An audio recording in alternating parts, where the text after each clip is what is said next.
En République démocratique du Congo, la célébration du 66e anniversaire de l'indépendance a pris une dimension particulière ce mardi 30 juin à Katoyi dans la commune de Karisimbi à Goma. Des dizaines de personnes de troisième âge se sont réunies au centre médical Saint-Luc pour une journée de partage, de sensibilisation et de festivités organisées par plusieurs structures locales et humanitaires. Chants, danses, moments de convivialité et sensibilisation en mesure de prévention contre Ebola à Katoyi. Les personnes du troisième âge ont été au centre des célébrations marquant les 66 ans d'indépendance de la République démocratique du Congo. L'activité a été organisée par l'association des démographes et analystes de population ADAP, Main de Grâce, le centre médical Saint-Luc ainsi que l'organisation International Aid Alliance for Hope. Pour les organisateurs, cette initiative visait à redonner des sourires à une catégorie de la population souvent oubliée, tout en profitant de cette journée symbolique pour renforcer la sensibilisation sanitaire. Alors, les personnes de troisième âge, parce que c'est une catégorie de personnes vulnérables, mais souvent oubliées, souvent mises à côté, souvent pas vraiment beaucoup d'attention à leur égard. Et on s'est dit pourquoi pas se ressourcer aux sources fiables. Parce qu'ils ont vécu l'histoire de notre pays depuis avant 1960. On s'est dit qu'ils ont à nous dire, ils ont des choses importantes à nous raconter. C'est comme ça que les amis, avec la jeunesse de la ville de Goma, membres de nos organisations, ADAP, Main de Grâce, IAAH et le centre médical Saint-Luc, pour que nous puissions avoir cette interaction à terme de danse, à terme de culture, mais à terme vraiment de l'histoire de notre pays. Et c'est là à Katoyi, dans la commune de Karisimbi, aujourd'hui 30 juin 2026. Parce que c'est un programme qui va continuer. On voulait un projet de protection et d'accompagnement médical de ces personnes pour leur survie, pour leur bien-être. Alors, le centre va continuer à recevoir ces personnes pour des consultations, mais aussi pour des dotations de kits médicaux qui va les accompagner pendant un mois, parce que ce sont des personnes qui ont de maladies chroniques et qui ont besoin d'être suivies et d'une assistance continue. Donc, le centre médical Saint-Luc a pensé que c'était important d'accompagner ce projet où nous appelons tous les partenaires qui sont en train de nous suivre, d'appuyer ces centres parce que ces personnes au milieu du mois vont venir 2 fois pour se faire soigner auprès de ces centres. Je reviens avec ma question du début.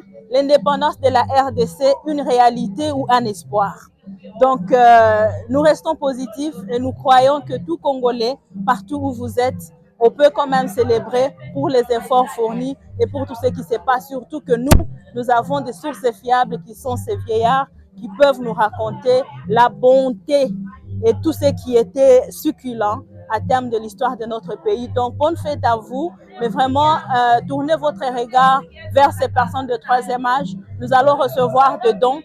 Je peux les souhaiter d'abord bonne fête de l'indépendance, mais aussi à ne pas oublier les vieillards. C'est ceux qui sont les bibliothèques de notre génération. Le choix du centre médical Saint-Luc n'est pas anodin. Les organisateurs expliquent avoir voulu rapprocher les personnes âgées de services de santé et leur offrir un cadre adapté à leurs besoins. Le médecin directeur du centre médical Saint-Luc souligne l'importance d'accompagner ces personnes particulièrement vulnérables face aux maladies, notamment dans les contextes actuels marqués par la vigilance contre Ebola. Alors nous avons bien voulu nous adresser à cette catégorie de personnes parce que souvent ils sont oubliés, mais aussi ils sont fragiles face à la maladie, face à la plupart des maladies d'ailleurs.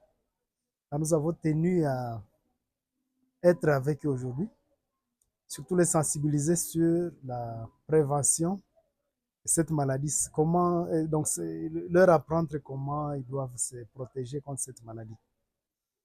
Et nous sommes vraiment convaincus que généralement ces gens écoutent et ils sont des bons messagers dans la communauté. Alors nous pensons que en leur parlant de cette maladie, ils vont certainement répercuter le message chez eux à la maison.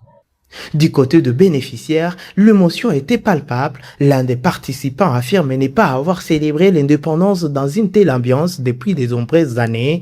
Entre chants patriotiques, échanges et moments de fraternité, cette journée a permis à ses aînés de vivre une fête placée sous les signes de la reconnaissance et de la solidarité.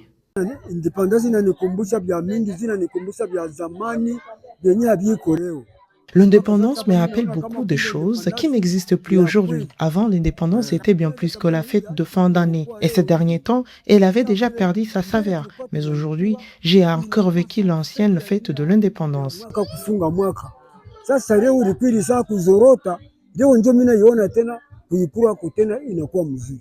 Une célébration qui rappelle que la mémoire de l'indépendance se transmet aussi à travers ceux qui ont vécu une grande partie de l'histoire du pays et qui continuent d'emporter le souvenir.